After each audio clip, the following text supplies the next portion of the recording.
O que é verdade? Essa pergunta foi feita por um famoso governador a Jesus.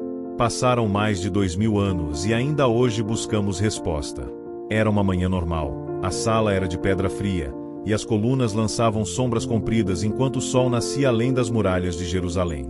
O governador romano Pôncio Pilatos estava inquieto. Já havia julgado muitos rebeldes, ladrões e assassinos, mas aquele homem não era como os outros, ele não via crime naquele homem. Pilatos caminhava de um lado a outro. Com um misto de ceticismo e curiosidade, Pilatos perguntou: Tu és rei? Jesus respondeu com voz firme e tranquila: Tu dizes que sou rei.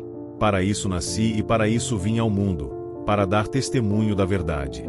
Todo aquele que é da verdade ouve a minha voz. Pilatos perguntou: O que é verdade? O silêncio que seguiu foi profundo. Jesus não respondeu com palavras. Seus olhos, no entanto, pareciam dizer mais do que qualquer discurso.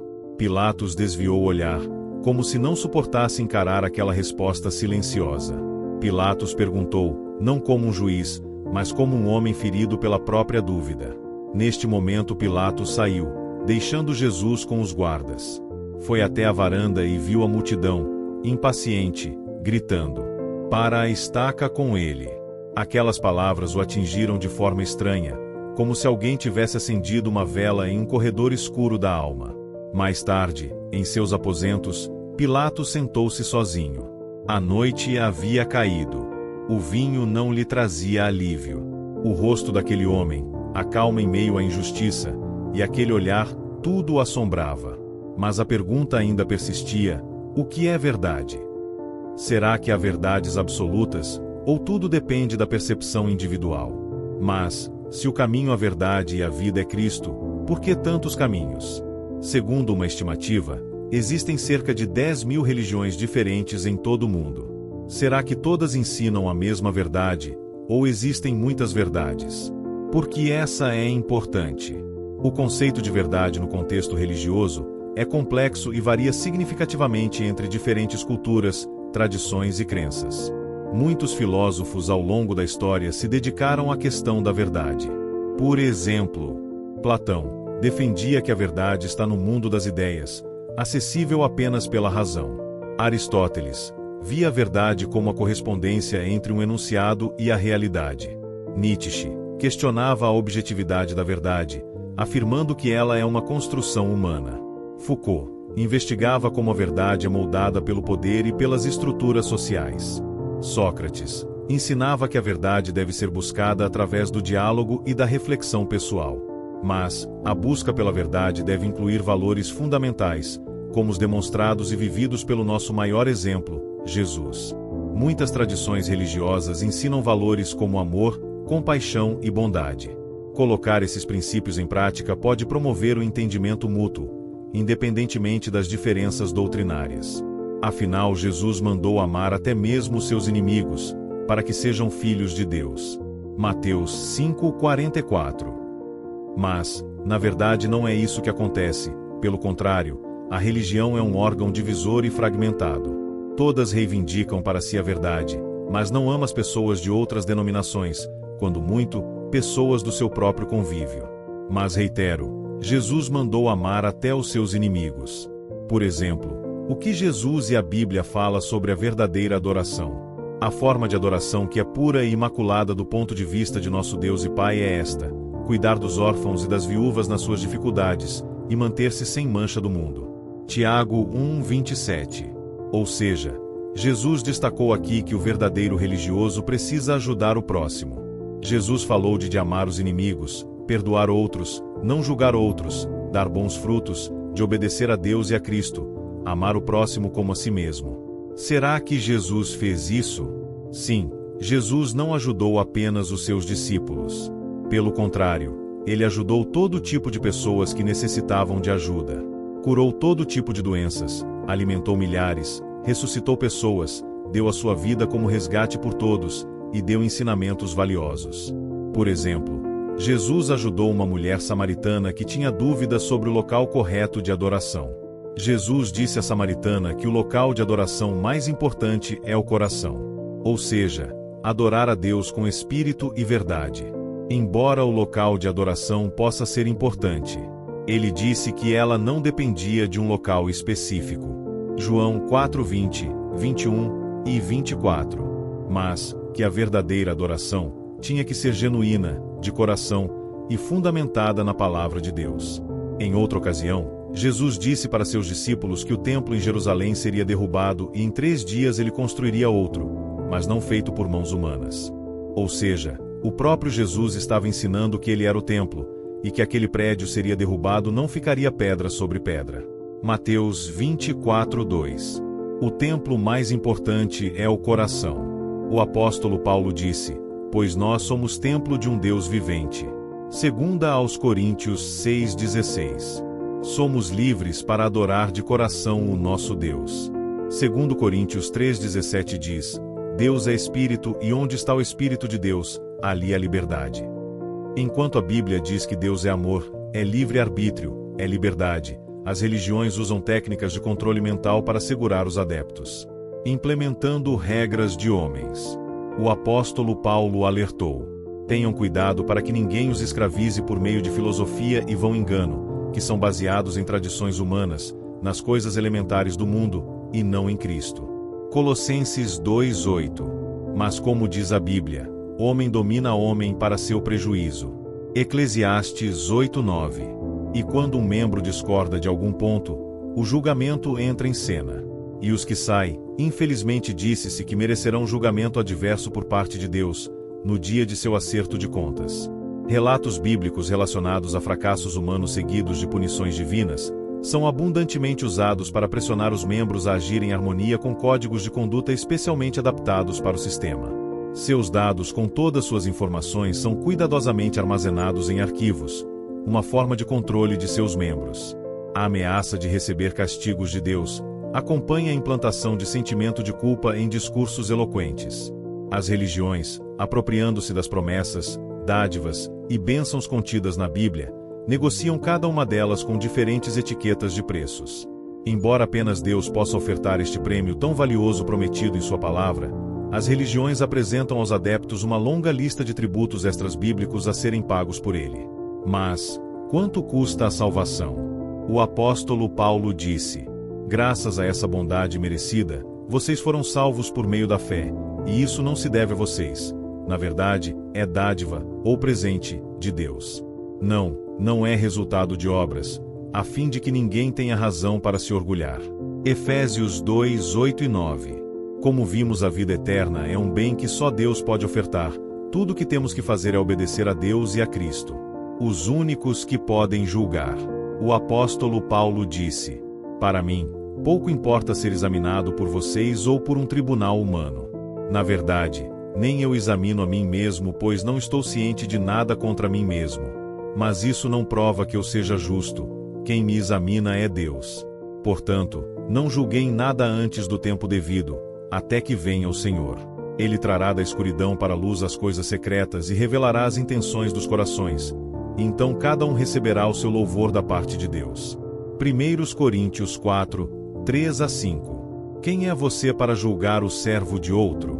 É para o seu próprio Senhor que ele fica de pé ou cai. De fato, ele ficará de pé, pois Jeová pode fazê-lo ficar de pé. Romanos 14:4. Além disso, parem de julgar, e de modo algum serão julgados, e parem de condenar, e de modo algum serão condenados. Continuem a perdoar, e serão perdoados. Lucas 6:37. Pois Deus não enviou seu Filho ao mundo para que ele julgasse o mundo, mas para que o mundo fosse salvo por meio dele. Quem exerce fé nele não será julgado. Quem não exerce fé já foi julgado. João 3:17 e 18. Por isso, ó homem, seja você quem for, se julga outros você não tem desculpa. Pois, ao julgar, condena a si mesmo, porque você, que julga, pratica as mesmas coisas. Romanos 2:1. Mas será que você, ó homem, que julga os que praticam essas coisas, mas faz as mesmas coisas, pensa que escapará do julgamento de Deus? Romanos 2:3. Pluralismo religioso. Reconheça que há muitas religiões que oferecem diferentes perspectivas sobre a verdade. Defende a ideia de que, embora as verdades religiosas possam ser diferentes, cada uma pode oferecer um caminho valioso para seus seguidores. Mas, a Bíblia diz em Efésios 4 e 6: há um só corpo e um só Espírito, assim como há uma só esperança que foram chamados. Há um só Senhor, uma só fé, um só batismo, um só Deus e Pai de todos, que é sobre todos, por meio de todos e em todos. Jesus disse: eu sou o caminho, a verdade e a vida. Ninguém vem ao Pai senão por mim. João 14:6. O que Jesus quis dizer ao afirmar ser o caminho, a verdade e a vida? Essa afirmação é profundamente significativa e está no centro da fé cristã.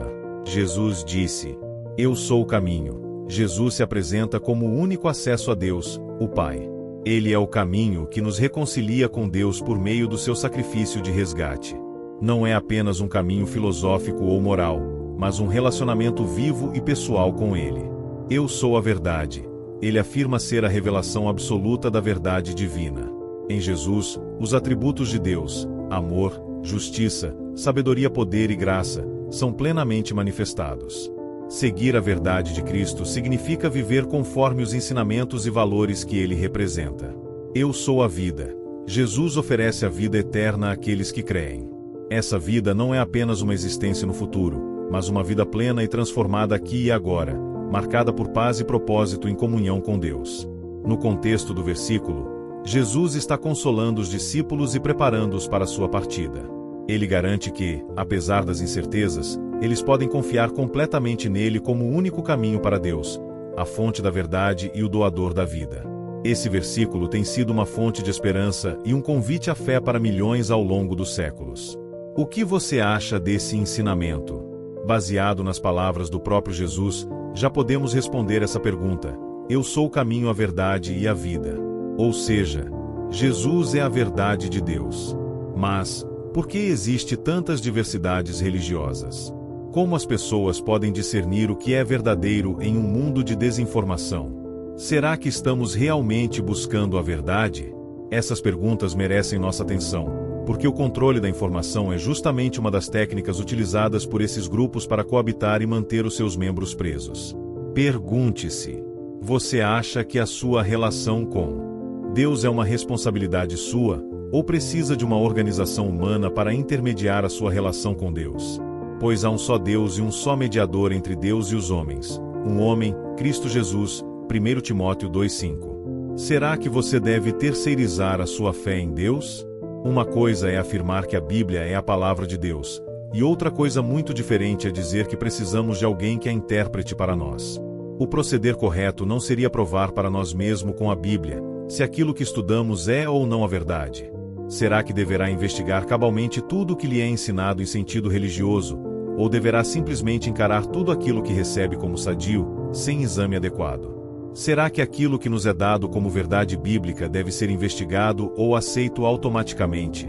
João 3:20-21. A Bíblia nos dá um exemplo dos judeus bereanos. Ela diz: ora, estes últimos eram de mentalidade mais nobre do que os de Tessalônica, pois recebiam a palavra com maior anelo mental, examinando cuidadosamente as Escrituras cada dia, quanto a se estas coisas eram assim. Atos 17:11.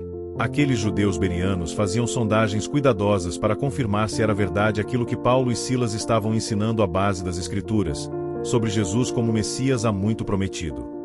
Jesus alertou aos seus discípulos quanto a confiar em homens. Ele disse: além disso, não chamem a ninguém na terra de seu pai, pois um só é o seu pai, o celestial. Nem sejam chamados de líderes, pois o seu líder é um só, o Cristo. Mateus 23:9 e 10. Ele disse também: é em vão que continuam a me adorar, pois ensinam as regras de homens como doutrinas. Mateus 15:8 e 9. Guias cegos é o que eles são. E, se um cego guiar outro cego, ambos cairão num buraco. Mateus 15:13 e 14. Jesus disse: eu sou o caminho, a verdade e a vida. Ninguém vem ao Pai senão por mim. Jesus não disse que seria o chefe de nenhuma organização com regras feitas pelos homens. A Bíblia diz que o homem não foi feito para dirigir outro homem. Jeremias 10:23. Vejam alguns textos. Não confiem nos príncipes nem nos filhos dos homens, que não podem trazer salvação. Salmo 146, 3. Eu vi tudo isso, e me pus a refletir em todo o trabalho que se tem feito debaixo do sol enquanto o homem domina homem para o seu prejuízo. Eclesiastes 8 e 9. Não cabe ao homem nem mesmo dirigir os seus passos. Jeremias 10, 23. Temos de obedecer a Deus como governante antes que aos homens.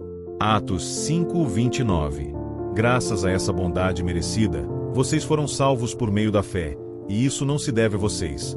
Na verdade, é dádiva, ou presente, de Deus. Não é resultado de obras, a fim de que ninguém tenha razão para se orgulhar. Efésios 2, 8 e 9.